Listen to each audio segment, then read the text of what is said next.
This is Steve Adubato. You see a lot of activity behind me. This is, in fact, the annual Reentry Conference. We're in Jersey City at St. Peter's University. This is called The Road to Salvation from Addiction to Employment. The New Jersey Reentry Corporation is holding this conference. The folks who matter in government are here. In fact, Lieutenant Governor is here, Sheila Oliver. Lieutenant Governor, let me ask you, today's conference is so important because? Because we have spent decades in this country and in New Jersey trying to address the issue of incarceration and addiction. We've collected enough data now to know what type of intervention works. And the kind of work that New Jersey Reentry Corporation is doing reduces recidivism, helps people who have been formerly incarcerated reintegrate back into society, and the most important thing is we're spending billions incarcerating people. Most people, 86% of incarcerated people in this country are there because of drug addiction and substance abuse. So I think the work that the Reentry Corporation is doing is getting to the heart of the matter, dealing with sobriety and getting people onto a track of sober living. Education is important. Significant number of people who have been incarcerated never completed high school. Only 7% of people who've been incarcerated have college education. So we know the formula that works. This program costs about $2,200 per person. We spend $35,000 per person in our New Jersey correctional system. So this conference is important. Opioid addiction, we don't have to even discuss. It affects every county.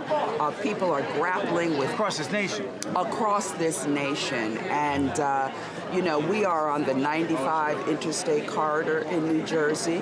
A lot of opioids are coming into our state. And then we have the issue of China and the exportation of fentanyl, which is killing people in our state. So this conference is important. We're speaking with Lieutenant Governor Sheila Oliver. This is the annual Reentry Corporation conference, From Addiction to Employment. Easier said than done. These folks have come here to listen, to engage in a conversation about an issue that's not just a New Jersey issue, but it's across this country, a societal issue. So I'm going to ask you, Lieutenant Governor, for those who say, this isn't my issue because I'm not coming out of jail, I don't have someone in my family who's dealing with this, you say? I say this is a major issue because it is affecting everyone. If I turn the clock back, people would think it was just African American populations, Latino populations, black and brown people. I can go into some of the toniest, most affluent suburban communities in our state, and I can sit in living rooms and talk to parents who have struggled with their children with addiction and going to jail. Years ago, that wasn't the case. It's different. And we know that for a lot of suburban kids have every advantage. They start in mom's medicine cabinet. Someone had a sore shoulder. They got oxycodone. Kids are invading their parents' medicine cabinets, and that's where much of the addiction amongst young students, school-age students, is starting. But we know that we've got kids in New Jersey as young as 11, 12, and 13 years old who are beginning to use drugs. And early intervention is key and essential, but people do not belong in jail for a disease. Addiction is a disease. We have enough research and data available to us. Something has gone wrong in the brain with those with addiction. Sometimes it's genetic. Sometimes we can see intergenerational substance abuse. We now are educated enough to know how to successfully fight addiction, substance abuse, and then incarceration. We are speaking to the Lieutenant Governor Sheila Oliver. Let me ask you this, Lieutenant Governor. Government policy, how much of this is government policy versus the work of not-for-profits like this or religious groups? How much of it is government policy? Government policy has been on the wrong track for decades. Both parties, Republican and Democrat.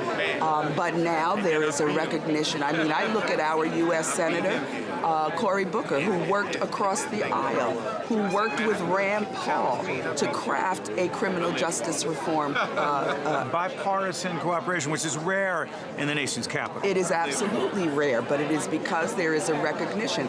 I belong to a Lieutenant Governor's Association. I talk to Lieutenant Governor in places like North and South Dakota, Minnesota, tribal nations. Many of our LGs represent tribal areas, Native American Indians. They're dealing with substance abuse, addiction, incarceration. And I think you can go to places like Montana, Wyoming, Ohio, which is kind of a conservative state. High rates of addiction and incarceration in the state of Ohio. So it has become a bipartisan. It is not based on socioeconomics. It is not based on race, ethnicity, religion. Look who we have as our keynote today. We have Cardinal Tobin addressing this audience today.